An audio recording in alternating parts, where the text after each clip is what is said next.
Assalamualaikum warahmatullahi wabarakatuh. Anak-anak, agar kalian lebih nyaman, alangkah indahnya jika bangku yang kurang rapi dirapikan terlebih dahulu, buku dan alat tulisnya dipersiapkan. Lalu buku yang tidak dipakai pada jam ini mohon dimasukkan ke dalam tas atau laci.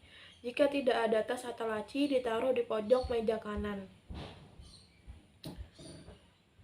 Sekarang pelajarannya apa, anak-anak?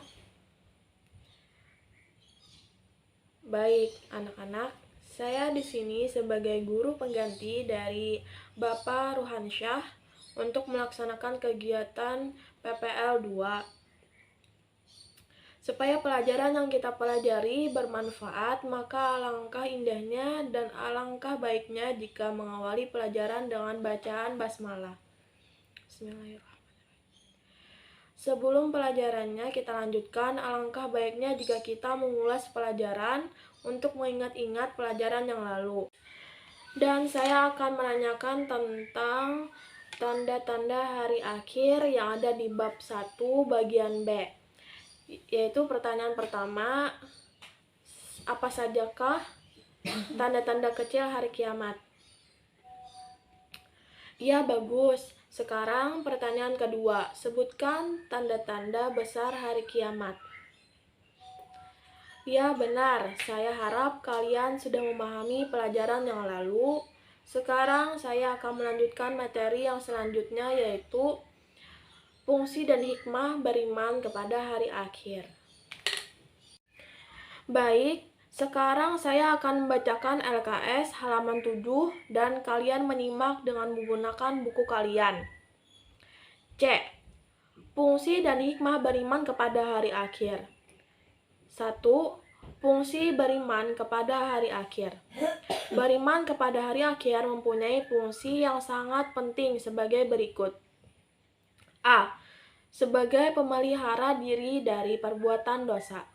B. Sebagai pemacu semangat disiplin dan bertanggung jawab untuk mentaati segala perintah Allah serta larangannya. 3. Sebagai penunjang kehidupan yang tenang dan tenteram karena Allah melaksanakan ibadah maupun muamalah. D. Akan menjadi penyadaran bagi manusia yang lupa diri dan tenggelam dalam kesenangan atau kepuasan duniawi. E. Sebagai pewujud akhlakul karimah dan menghilangkan sifat buruk yang ada pada manusia. Kedua, hikmah beriman kepada hari akhir. Beriman kepada hari akhir mempunyai beberapa hikmah yang akan diperoleh sebagai berikut. A. Manusia tidak hidup di dunia ini selamanya. Oleh karena itu, manusia hendaknya senantiasa menabung amal soleh sebagai bekal untuk kehidupan di akhirat kelak. B. Manusia tidak boleh berlaku sewenang-wenang selama hidup di dunia karena segala amal, perbuatan pasti akan mendapat balasannya di akhirat kelak, tanpa kecuali. C. Allah Maha Adil dan setiap perbuatan akan mendapat balasan yang setimpal. Dengan kata lain, semua perbuatan akan mendapat balasan dari Sang Maha Pemberi balasan. D. Kaum mukmin harus selalu ingat bahwa hari kiamat pasti akan terjadi dan kita harus senantiasa siap setiap saat menghadapi kedatangannya. E.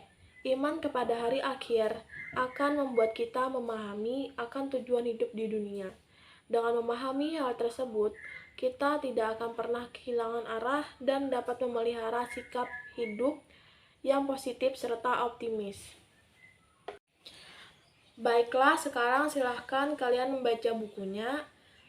Untuk lebih memahami dan mengingatnya, saya kasih waktu kurang lebih 10 menit membaca untuk persiapan evaluasi. Waktu membaca telah habis, dan sekarang waktunya saya akan mengevaluasi pelajaran tadi. Tutup buku kalian dan letakkan di pojok meja kanan. Baiklah, kita akan mengadakan tanya jawab cepat ya. Kalian bisa mengirim jawabannya di WA Group atau Google Classroom. Pertanyaan yang pertama, sebutkan fungsi beriman kepada hari akhir. Yang kedua, sebutkan hikmah beriman kepada hari akhir. Yang ketiga, mengapa orang yang beriman kepada hari akhir akan bersikap rendah hati? Keempat, jelaskan mengapa orang beriman kepada hari akhir akan bersikap optimis. Terakhir, kelima, apa saja sikap yang harus dihindari oleh orang yang beriman kepada hari akhir? Baiklah anak-anak, saya kira kalian sudah paham tentang pelajaran hari ini. Karena waktunya sudah habis, sebelumnya saya berpesan bahwa ilmu pendidikan agama Islam itu sangat penting untuk dipelajari. Dan semoga ilmu yang kita pelajari hari ini bermanfaat dan